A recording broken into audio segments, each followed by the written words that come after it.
Oke. Hari ini ada yang tidak hadir? Ada Bu. Siapa? Anak Eti. Kenapa nggak hadir? Kok nggak konfirmasi sama ibu ya? Pacaran Bu. Pacaran? Di mana Mbak? Iya. Astagfirullahaladzim, jangan ditiru ya. Itu bau lagi orderan di bawah. Ya Allah, jangan ditiru ya Nak ya. Itu nggak baik ya. Kita kalau jam pelajaran harusnya belajar, jangan karaokean apalagi pacaran ya. Ya Bu. Nanti kalau udah gede, kalau udah bisa cari duit sendiri. Aku udah tidak Oke, itu sedikit pengantar ya dari ibu supaya anak-anak ibu semangat belajarnya pagi hari ini. Oke, sekarang kita mau belajar tentang teks deskripsi. Ada yang udah tahu teks deskripsi itu apa?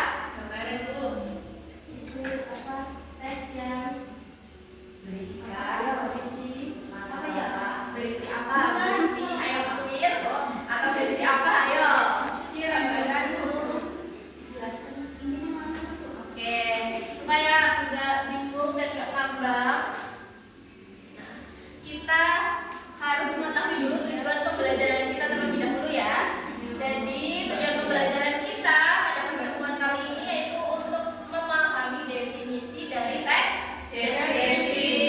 Kemudian yang kedua kita dapat mengidentifikasi ciri-cirinya dan menjelaskan struktur serta membuat contoh teks deskripsi. Iya. Nah, ini definisi dari Putri Anjani. Ya Bu. Bisa diam. Enggak. Oke, sekarang Putri Anjani bacain aja. Ayo, definisi teks deskripsi. Apa itu teks deskripsi? Definisinya, makanya didengerin dong. Ya iya kan baca dulu. Yang ini yang ini. Definisinya teks deskripsi adalah teks yang menggambarkan suatu objek. Objek ini bisa berupa benda, tempat, atau orang. Oke. Ya, betul. Kemudian ciri-ciri teks deskripsi itu menggunakan bahasa yang spesifik. Kemudian juga seolah-olah pembaca itu melihat, mendengar, atau merasakan objek tersebut. Selanjutnya struktur teks deskripsi. Asri, boleh dibacakan Asri? Struktur teks deskripsi yang pertama ada identifikasi. Bagian ini memperkenalkan objek yang akan dideskripsikan, menyebutkan nama dan lokasinya. Yang kedua ada deskripsi bagian.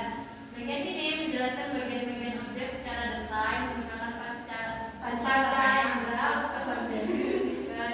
Yang ketiga ada penutup, memberikan besar kesimpulan atau ajakan. Oke. Selanjutnya ada jenis-jenis teks deskripsi ya.